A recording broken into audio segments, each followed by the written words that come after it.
Ia dipaksa membunuh 10.000 harimau setiap hari, tetapi tidak pernah memakannya, karena ia adalah raja suku Yuer. Untuk memberi makan sukunya, ia terpaksa memburu harimau, raja segala binatang. Namun, berapapun banyaknya harimau tidak cukup untuk memberi makan sukunya. Agar bisa makan daging harimau setiap kali makan, ia terpaksa memimpin sukunya menyeberangi Gunung Putih yang dikuasai Raja Roh Pahlawan. Namun, ketika Raja Roh Pahlawan mengetahui bahwa ia telah membunuh semua harimau di Gunung Putih, ia bersumpah untuk membantai suku Yuer.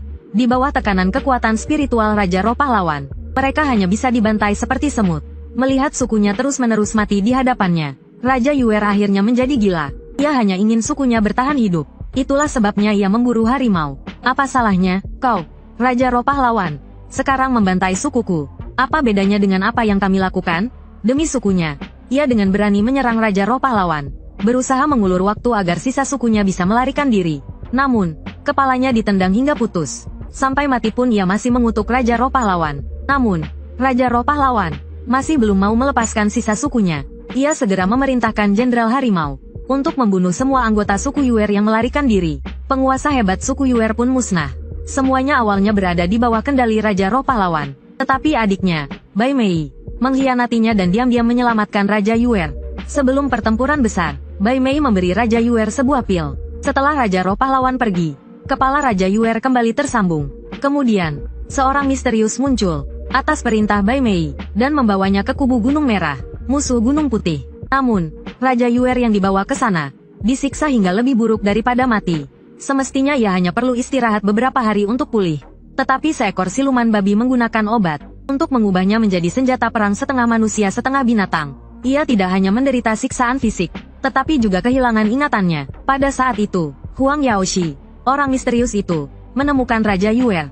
Saat itu, kedua matanya telah dibutakan. Huang Yaoshi khawatir ia akan dibunuh siluman babi dan membuatnya dimarahi Bai Mei. Maka, ia memberikan pil 6 rasa yang sangat berharga kepada siluman babi untuk menukar Raja Yuer agar bisa pergi dari sana hidup-hidup. Namun, saat Raja Yuer hendak keluar dari penjara, siluman babi itu menyebutkan sebuah nama yang akan membuatnya menyesal seumur hidup. Iblis Putih, Raja Roh Pahlawan. Tiba-tiba, Raja Yuer yang sudah pergi muncul kembali di belakang siluman babi. Meskipun kehilangan ingatannya, nama Raja Roh Pahlawan telah terukir di jiwanya. Ia sekarang terperangkap dalam kenangan sebelum kematiannya. Menganggap siluman babi itu sebagai Raja Roh Pahlawan, ia terus menggumamkan agar jangan membunuh sukunya lagi. Siluman babi yang merasa terganggu mencoba melepaskannya. Tetapi bagaimanapun ia dipukul, ia tetap memegangi celananya. Akhirnya, ia hampir mencekik leher siluman babi itu. Siluman babi tiba-tiba kehilangan akal sehatnya. Ia ingin menghabisi Raja Sier dengan sihirnya. Namun tak disangka, Raja Sier semakin berani bertarung. Dan sekali lagi ia melukai siluman babi dengan parah. Siluman babi kehilangan muka di depan anak buahnya. Ia sangat marah dan menggertakkan giginya, ingin sekali membunuhnya. Ia lalu menyuruh anak buahnya untuk memutuskan manik-manik penyegel di lehernya. Melihat siluman babi akan serius, Huang Yaoshi segera melarikan diri. Karena ia tahu betapa mengerikannya siluman babi saat kembali ke wujud aslinya. Saat manik-manik itu diputuskan, seekor babi hitam besar bertaring muncul di hadapan Raja Sier. Ia mengangkat kaki babinya dan mulai memukul selama 1,5 menit. Pukulannya menghancurkan pinggang Raja Sier. Siluman babi lalu memerintahkan anak buahnya untuk membawanya dan melanjutkan pemukulan. Saat itu, Huang Yaoshi tahu ia tak bisa hanya menonton saja. Ia berubah ke wujud aslinya dan, meskipun berisiko terbunuh, ia mencoba membujuk siluman babi untuk berhenti. Namun, saat kedua siluman itu berhadapan, aura buruk tiba-tiba mengejutkan mereka. Anak buah yang disuruh menarik Raja Sier malah memegang untayan manik-manik yang putus. Saat itu juga, Raja Sier, yang juga telah berubah ke wujud aslinya, perlahan berdiri. Siluman babi yang ketakutan segera meminta Huang Yaoshi membawanya pergi. Namun, Huang Yaoshi sudah kabur. Saat menoleh, ia melihat Raja Sier hanya berjarak 0,01 cm darinya. Namun, mata Raja Sier telah meledak. Jadi ia tidak menyerangnya. Siluman babi memanfaatkan kesempatan itu untuk mundur diam-diam dan mencoba memanjat tangga untuk melarikan diri. Namun karena terlalu berat, tangga itu patah.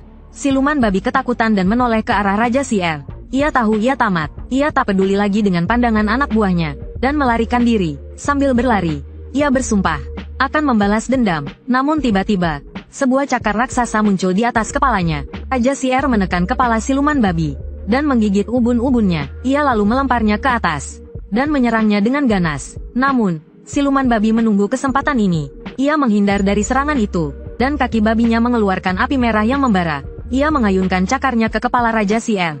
Huang Yaoshi mengira Raja Sier pasti mati. Namun tak disangka, ia tidak takut api, dan menangkap kaki babi yang terbakar itu. Yang lebih mengejutkan lagi, matanya yang meledak tumbuh kembali. Ia lalu mencengkeram kaki babi yang panas itu, dan menusuknya ke kepala siluman babi. Dengan satu tamparan terakhir, ia membuat siluman babi pingsan. Saat Raja Sier hendak memenggal kepala siluman babi, Huang Yaoshi kembali muncul, tapi kali ini ia membujuk Raja Sier. Jika siluman babi dibunuh, mereka semua akan mati di sini. Namun, Raja Sier yang kehilangan akal sehatnya, tidak mendengarkan. Ia mengulurkan cakarnya untuk menyerang Huang Yaoshi. Namun sedetik kemudian, ia terbakar menjadi arang oleh api. Seluruh tubuhnya terbakar, hanya giginya yang masih keras. Tiba-tiba, siluman kecil yang lucu, sambil memperhatikan siluman babi yang sedang bermimpi, ia bertanya pada Huang Yaoshi, siapa yang telah mengubahnya menjadi kepala babi. Namun sedetik kemudian, Raja Sier yang tadinya dianggap telah terbakar sampai mati, tiba-tiba bangkit, dan menggigit siluman kecil itu. Tapi hanya menggigit udara. Siluman kecil itu tiba-tiba muncul di belakangnya, dan api berubah menjadi tali yang mengikatnya. Saat itu, tubuh Raja Sier yang hangus kembali pulih seperti semula. Siluman kecil itu terkejut mendapati bahwa Raja Sier memiliki kemampuan generasi yang kuat. Maka, ia membakarnya lagi menjadi arang. Namun, ia terkesan oleh kemampuan bertarung dan generasi Raja Sier yang luar biasa. Ia kemudian melemparkan Raja Sier ke dalam penjara hantu. Jika Raja Sier bisa bertahan dan berlatih di sana selama 2,5 tahun tanpa mati, ia akan menerimanya sebagai murid dan mengajarinya bermain bola basket. Huang Yaoshi bingung dengan dendam antara Raja Sier dan Raja Yingling. Maka, siluman kecil memutuskan, tidak lama lagi, dalam perang besar melawan Raja Yingling, ia akan memerintahkan Raja Sier memimpin pasukan iblis untuk menyerang Gunung Putih dan membalas dendam. Pernahkah kau melihat harimau yang bisa Wing Chun? Ia adalah raja gunung yang ditakuti, namun rela menjadi anjing penjaga. Ia tidak hanya membunuh semua binatang buas di dekat desa, tetapi juga membantai seluruh kelompoknya. Semua demi melindungi seorang anak aneh bernama Asi. Ayah Asi adalah mantan majikan harimau gunung itu. Setelah tewas dalam pertempuran, ia menitipkan Asi pada harimau gunung. Namun, Asi yang kehilangan perlindungan ayahnya, menjadi buruan para dewa dan iblis. Jejaknya ditemukan oleh seekor monyet. Monyet putih tahu untuk menangkap Asi, ia harus mengalahkan harimau gunung terlebih dahulu.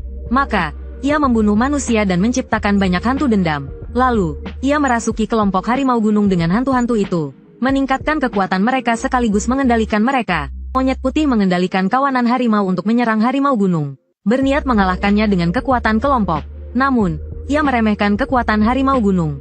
Menghadapi aura ganas kawanan harimau, harimau gunung tetap tenang seperti seorang raja. Dengan satu tamparan, ia menjatuhkan harimau yang menyerangnya. Lalu, ia menerjang masuk ke kawanan harimau, dan dengan kekuatan tak tertandingi, ia menekan kawanannya. Ia mencoba membangunkan kawanan harimau yang terkendali, dan berhasil membangunkan beberapa dari mereka. Namun, saat ia menyuruh harimau yang sadar untuk pergi, monyet putih tiba-tiba mengendalikan kawanan harimau untuk menggigit mereka semua sampai mati. Harimau gunung pun marah besar, dan bersumpah untuk membunuh monyet putih dan seluruh kelompoknya. Monyet putih kemudian mengubah strateginya. Ia mengendalikan kawanan harimau untuk menerjang dan membatasi gerakan harimau gunung. Lalu, ia menyuruh harimau lain masuk ke desa untuk mencari Asi, dan berhasil menemukan Asi, yang disembunyikan oleh seorang wanita. Maka, ia segera memerintahkan kawanan harimau yang sedang menekan harimau gunung untuk menangkap Asi. Namun, ia mendapati semua harimau telah dibunuh oleh harimau gunung. Monyet putih segera menyuruh harimau untuk membawa Asi pergi.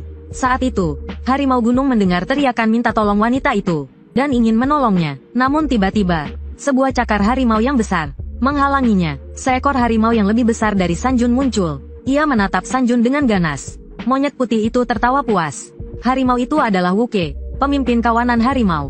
Satu-satunya harimau yang mampu menandingi Sanjun. Wuke mengayunkan cakarnya yang tajam dan menyerang dengan ganas. Ia bertarung imbang dengan Sanjun, bahkan sedikit lebih unggul. Sanjun masih mencoba menyadarkan Wuke, namun, ia malah diserang lebih ganas. Sanjun terpaksa menggunakan jurus Wing Chun untuk bertahan, tapi kepalanya tetap ditahan oleh Wuke. Lehernya digigit. Monyet putih mengira Sanjun telah kalah. Padahal, itu adalah rencana Sanjun.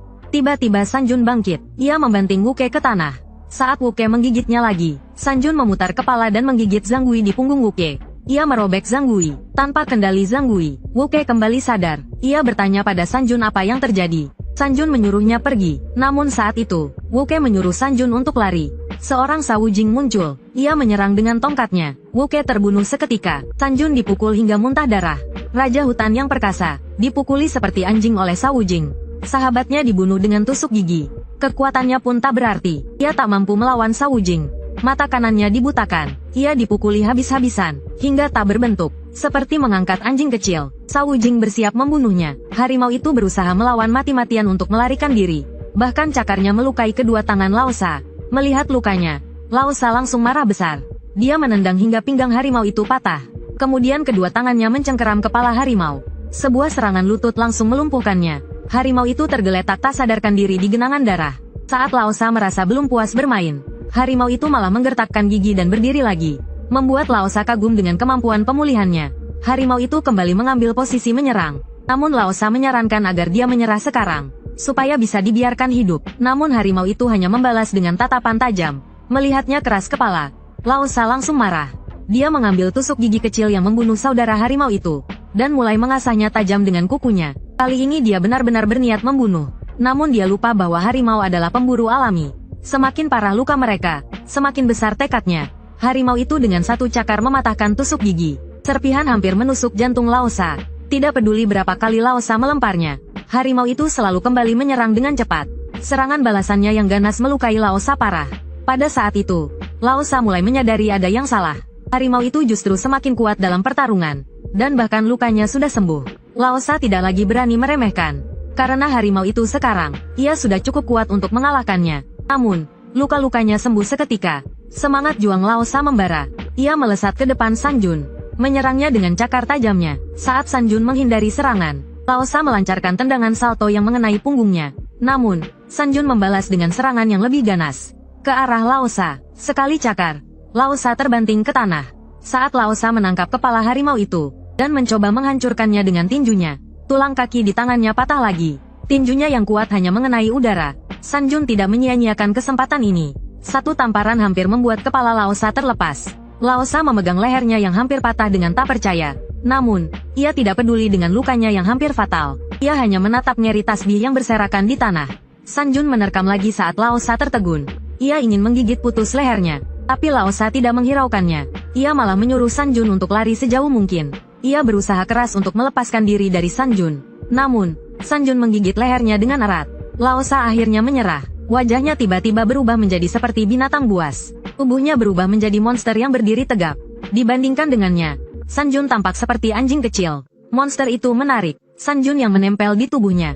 Ia membanting kepala Sanjun ke tanah. Sanjun menatap monster itu dengan tak percaya. Ia tidak tahu monster apa itu. Komik sesat, tapi itu tidak menghentikan niat membunuh Sanjun. Ia menerjang monster itu dengan kecepatan tinggi. Komik sesat serangan yang ia kira pasti mengenai. Komik sesat dengan mudah dihindari. Komik sesat monster itu jelas lebih cepat dari Sanjun, dan jauh lebih kuat. Sanjun yang kepalanya tertangkap. Komik sesat tidak bisa melawan. Komik sesat. Tiba-tiba, monster itu mengangkat Sanjun tinggi-tinggi. Komik sesat. Lalu ia mengepalkan tangannya. Sekali pukul, ia menembus tubuh Sanjun. Sementara itu, rubah putih yang menjaga keturunan Raja Roh tiba-tiba merasakan aura yang kuat. Saat ia pergi untuk memeriksa, ia hanya melihat Sanjun yang terluka parah dan Raja Cier yang mengawasinya. Rubah putih segera menggunakan bola roh untuk mengendalikan harimau melawannya. Ia kemudian mematahkan leher Raja Cier dengan ekornya. Akhirnya, ia menembus kepala Raja Cier dengan bola roh. Namun, saat rubah putih mengira ia telah mengalahkannya, Raja Cier bangkit setelah membunuh semua harimau. Luka di lehernya telah sembuh dengan cepat. Rubah putih menyadari alasan Raja Cier bisa bangkit kembali adalah karena ada serangga gu di dalam tubuhnya. Jadi, rubah putih menahan satu serangan, lalu mengarahkan bola roh ke Raja Cier. Bola roh menembus dada Raja Cier. Raja Cier mengejek, mengatakan bahwa ia tidak akan mati meskipun ditusuk ratusan kali. Namun sedetik kemudian, ia menyadari bahwa luka tusukan tidak sembuh. Ternyata, bola roh tadi mengincar serangga gu di tubuh Raja Cier. Dengan matinya serangga gu, Raja Cier kehilangan kemampuan regenerasinya. Rubah putih memanfaatkan kesempatan ini. Ia mengendalikan harimau mati untuk menyerang tanpa henti. Saat Raja Cier hampir kalah, matahari terbit. Rubah putih menatap sinar matahari yang menyilaukan dengan putus asa. Sihirnya lenyap terkena sinar matahari. Harimau yang mengendalikan Raja Cier tiba-tiba berubah menjadi ribuan pabrik. Di saat-saat terakhir, Raja Cier berhasil lolos dari maut. Tapi dia tidak melanjutkan pertarungannya dengan rubah putih. Ia bergegas menuju tempat persembunyian keturunan Raja Roh Pahlawan. Namun, ia mendapati tempat itu sudah didahului orang lain. Ternyata, bawahan Bai Mei, Huang Yaoshi, diam-diam telah menculik bayi itu saat semua orang lengah. Saat Raja Cier hendak mengejar Huang Yaoshi, tiba-tiba muncul aura yang membuatnya gemetar ketakutan.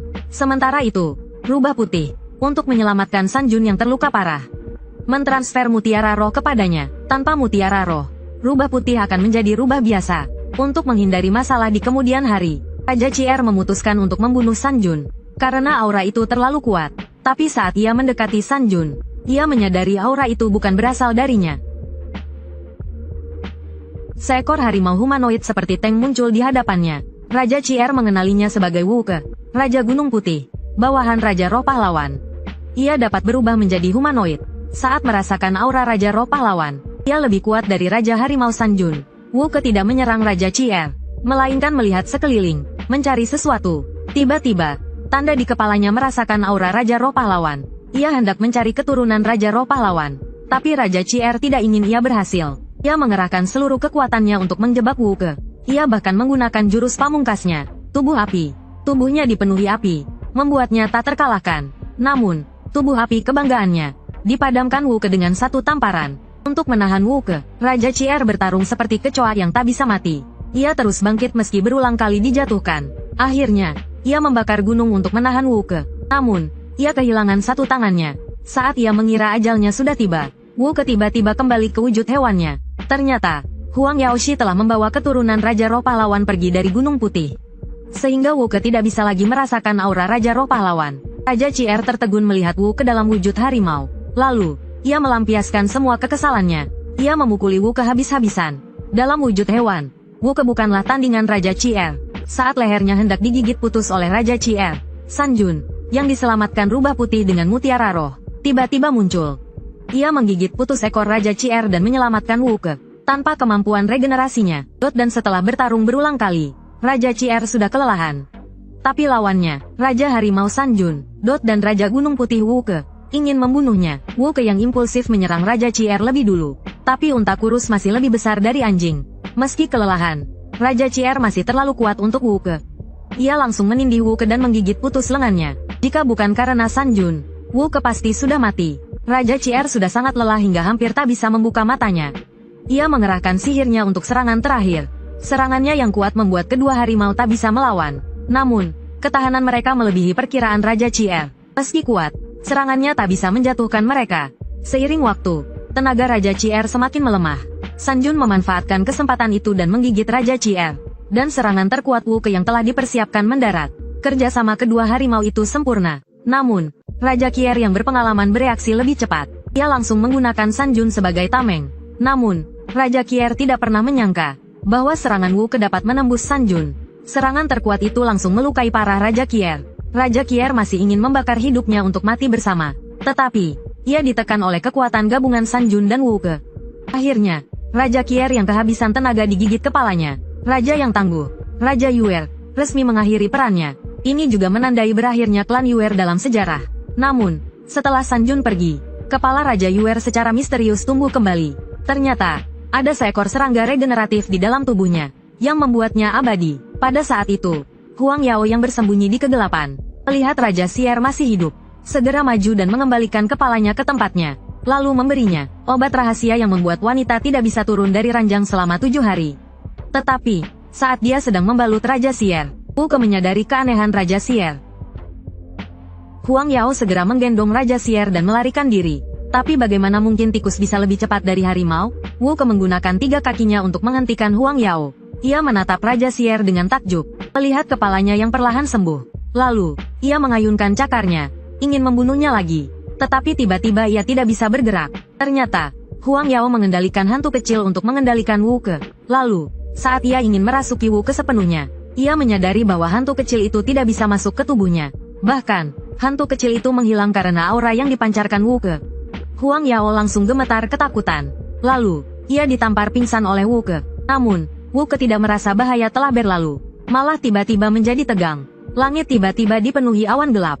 Di atas kepala Huang Yao yang pingsan, sepasang mata merah menyala. Lalu, dari bangkai hewan di sekitarnya, tiba-tiba muncul aura hantu hitam. Semuanya berkumpul pada hantu kecil yang hampir menghilang. Detik berikutnya, hantu kecil itu berubah menjadi raja hantu berwajah putih, yang memancarkan aura merah. Lalu, Wu Ke dipukul ke tanah oleh Raja Hantu. Setelah serangan brutal, Raja Hantu dengan bosan melirik Wu Ke yang tak bergerak. Lalu, ia berjalan ke Raja Yuer yang pingsan. Ia tiba-tiba melepas topeng putihnya, dan menuangkan dirinya sendiri sebagai nutrisi ke dalam tubuh Raja Xier untuk memulihkan energinya. Namun, detik berikutnya, Raja Hantu berhenti menuangkan energi, karena ia menyadari ada seseorang yang melahapnya dari belakang. Ia buru-buru mengambil topengnya dan memakainya kembali. Saat menoleh ke belakang, ia melihat Wu Ke sedang menggigit kakinya dengan keras. Tidak peduli bagaimana Raja Hantu menyerangnya, Wu Ke tetap menggigit kakinya dan tidak melepaskannya. Akhirnya, ia menelan setengah tubuh Raja Hantu ke dalam perutnya. Raja Hantu langsung ketakutan dan berteriak memanggil ibunya. Akhirnya, ia harus melepaskan bagian bawah tubuhnya untuk melepaskan diri dari Wu Ke. Wu Ke yang sudah kenyang kembali pulih sepenuhnya. Dengan satu tamparan, ia hampir membuat Raja Hantu kehilangan jiwanya. Pada saat itu, Raja Hantu tiba-tiba melepaskan aura merah ke seluruh penjuru. Aura hantu yang tak terhitung jumlahnya kembali mengisi tubuhnya. Melihat itu, Wu Ke menjulurkan lidahnya dan air liurnya menetes. Saat Raja Hantu sedang marah-marah, tiba-tiba, cakar harimau beraura biru muncul. Cakar itu langsung menghantam Raja Hantu yang lengah ke dalam tanah. Wu Ke lalu berjalan menuju Huang Yao dengan penuh amarah. Huang Yao masih mengumpulkan roh-roh jahat. Ia terus menyerang Wu Ke. Namun, semua serangannya dihancurkan oleh Wu Ke dalam sekejap. Wu Ke menerjang Huang Yao, siap menghabisinya. Tapi tiba-tiba kepalanya ditahan oleh Huang Yao. Detik berikutnya, mata Huang Yao memancarkan api merah darah. Api hantu memenuhi langit dan membakar tubuh Wu Ke. Api itu akhirnya menyelimuti Wu Ke, membentuk bola api raksasa. Wu Ke meraung kesakitan. Saat Huang Yao hendak menyerang lagi, berniat untuk benar-benar menghabisi Wu Ke, ia tiba-tiba terkejut. Di dalam api hantu, dahi Wu Ke tiba-tiba memancarkan cahaya terang. Cahaya itu adalah tanda khusus Wu Ke dalam wujud manusianya. Tangan Huang Yao tiba-tiba terbakar oleh api biru. Mata merah di ubun-ubunnya juga meraung kesakitan. Lalu, mata itu benar-benar menghilang. Wu Ke muncul dari api hantu. Namun, serangannya yang telak meleset. Raja Yuer tiba-tiba bangun dan menghalangi Wu Ke. Kedua musuh bebuyutan itu pun bertarung. Mereka saling pukul dengan satu tangan yang tersisa. Namun, Raja Xier akhirnya lebih unggul. Tapi tiba-tiba Wu Ke mengincar titik lemah Raja Xier. Setelah menerima pukulan keras, Wu Ke menamparkan Raja Yuer di kepalanya yang belum sepenuhnya sembuh. Hampir saja kepalanya putus lagi. Lalu, Wu Ke menekan Raja Xier yang tak berani bergerak dan terus memukulinya. Saat Raja Yuer hampir tak tahan, Huang Yao tiba-tiba mengingatkannya untuk memakan hantu di dalam tubuh Wu Ke. Raja Xier pun mengerahkan seluruh tenaganya untuk menekan Wu Ke, lalu menggigit punggungnya. Ia melahap roh jahat di dalam tubuh Wu Ke. Wu Ke langsung melepaskan diri dari Raja Xier. Namun, semuanya sudah terlambat. Wu Ke terkejut mendapati luka Raja Yuer telah sembuh. Yang lebih mengejutkan Wu Ke, saat itu, ia tiba-tiba merasa lemah. Bahkan bernapas pun terasa sulit. Ternyata, sebagai Raja Harimau Putih, Wu Ke tidak bisa meninggalkan Gunung Putih. Sebelumnya, hantu di dalam tubuhnya meningkatkan kekuatannya sehingga ia bisa pergi. Tapi setelah hantu di tubuhnya dihancurkan, efek samping meninggalkan Gunung Putih pun muncul. Huang Yao segera menyuruh Raja Xier menghabisi Wu Ke. Tapi Raja Yuer hanya meliriknya. Ia teringat kekuatan Wu Ke dalam wujud manusia, dan pergi begitu saja, meninggalkan Wu Ke. Huang Yao bingung, kenapa Raja Xier melepaskan Wu Ke saat ia hendak menghabisi Wu Ke. Untuk mencegah masalah di kemudian hari, Wu Ke tiba-tiba menahan rasa sakit dan menggertakkan giginya. Ia mengerahkan sisa tenaganya untuk menyerang Raja Xier. Raja Xier harus mengorbankan tangannya yang tersisa untuk menahan serangan itu. Lalu, sebuah pohon patah muncul dari debu. Wu Ke memanfaatkannya dan memukulnya hingga terlempar. Namun, detik berikutnya Raja Yuer menggigit ranting pohon yang tajam dan menerjang keluar. Pohon patah itu menusuk tubuh Wu Ke. Wu Ke memuntahkan darah. Namun, ia masih berusaha mengangkat cakarnya untuk melawan. Melihat itu, Raja Xier kembali menekan Wu Ke dengan pohon patah. Lengan Wu Ke akhirnya terkulai lemas. Ia perlahan menundukkan kepalanya yang pantang menyerah. Tiba-tiba, tatapannya menjadi tajam.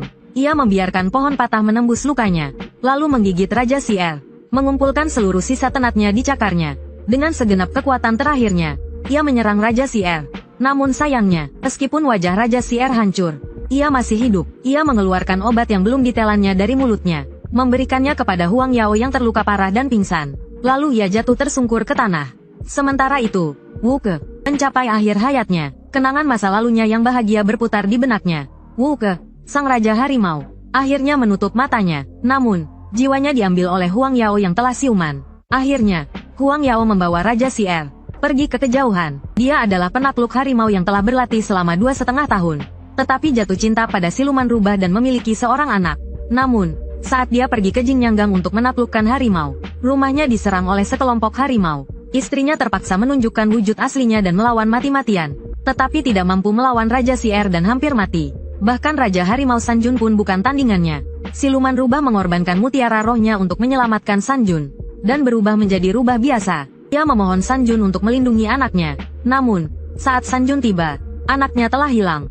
Ketika Ahong mendengar kabar buruk itu dan pulang, hanya ibunya yang masih hidup. Untuk mencari istri dan anaknya, ia membelah perut semua harimau, tetapi tidak menemukan mereka. Kemudian, ia mendengar dari tetangganya, bahwa seekor harimau bermata biru pernah datang ke rumahnya. Ahong mengira Sanjun telah menculik anaknya, jadi ia membawa pedangnya untuk menyelamatkan anaknya. Ia mengikuti jejak kaki harimau, mendaki gunung dan melewati lembah untuk mengejar Sanjun. Namun, ia melihat Sanjun sedang mengikuti seekor rubah putih kecil. Saat ia mengejar dengan pedangnya, Sanjun telah menghilang. Hanya rubah putih itu yang tersisa, mencari sesuatu. Namun, saat Ahong melihat rubah putih itu, ia merasakan keakraban yang aneh. Ia mengikuti rubah putih itu tanpa sadar. Lalu ia dibawa ke sebuah tebing. Rubah putih itu mengendus-endus lalu menatap Ahong. Ahong menatap ke bawah tebing dengan bingung. Namun, saat ia turun, ia menemukan makhluk setengah manusia yang terluka parah. Ahong langsung mengenalinya. Ia pernah melihatnya membawa keranjang punggung keluar dari desa. Ia curiga makhluk itu telah membawa anaknya. Ia bertanya, "Mana keranjang punggungmu? Apakah kau pernah melihat harimau bermata biru?" Makhluk setengah manusia itu terkejut, lalu tersadar. Ia sedang mencari anak yang dititipkan Tuan Huang Yaoshi kepadanya. Ternyata, anak Ahong telah diculik oleh seekor monyet putih. Monyet putih itu hanya ingin membawa anak Raja Roh Harimau Yingling. Namun, ia tidak bisa membedakan kedua anak itu. Jadi ia membawa keduanya. Lalu ia memerintahkan makhluk setengah manusia itu. Mereka dikirimkan kepada Bai Mei, adik Raja Roh Pahlawan. Tetapi di tengah perjalanan diserang oleh sekawanan serigala.